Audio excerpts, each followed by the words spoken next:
തങ്കു, ആരാ നോക്കൂ.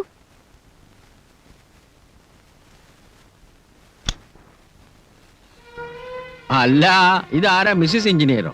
സുലു, ദേ എഞ്ചിനീയറുടെ ഭാര്യ വന്നേക്കണം.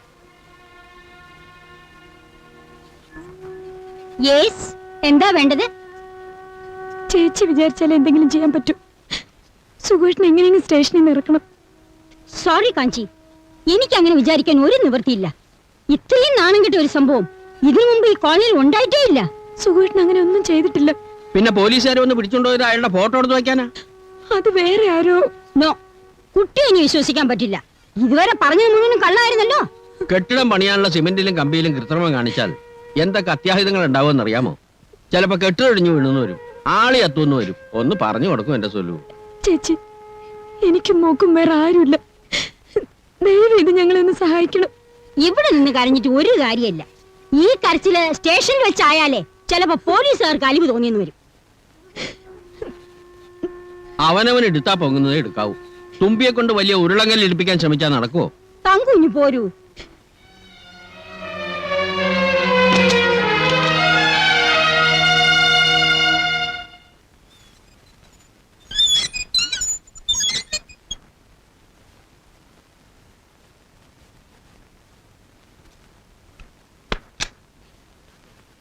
ദേ, ആ പെണ്ണിങ്ങോട്ട് വരുന്നുണ്ട്, കാഞ്ചന. ഇവിടെ നനങ്ങി പോവരുത്, പറഞ്ഞേക്കാം. എന്തിനാണാവോ? എന്തിനായാലും വാതിൽ തുറക്കണ്ട. അവറ്റകൾ തരാനുള്ള കാശ് പൊയ്ക്കോട്ടെ. ഇനിയും സഹായം ചെയ്യാൻ ഒക്കൂല്ല. എന്തായാലും വാതിൽ തുറക്കണ്ട. അയാൾ ഒരു നല്ല മനുഷ്യനായിരുന്നു. എന്നിട്ടാ കട്ടത്. അല്ല, നമ്മളൊന്ന് ചെന്ന് അന്വേഷിച്ചില്ലെങ്കില്? Danny, sit down. സംതൃപ്തമായ ഒരു കുടുംബജീവിതത്തിന് അനുസരണശീലം വളരെ വളരെ അത്യാവശ്യമാണ്.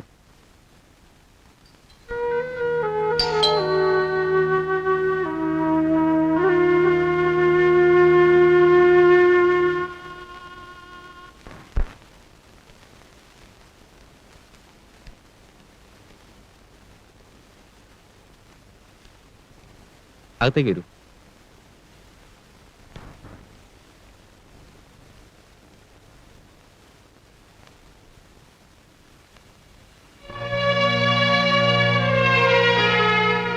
എന്ത് വേണം? വേണ്ട വേണ്ട, ഈ കരച്ചിലും പിഴിച്ചിലും ഞാൻ കുറെ കണ്ടതാണ്. ഇനിയും അത് കാണാൻ എനിക്ക് താല്പര്യമില്ല.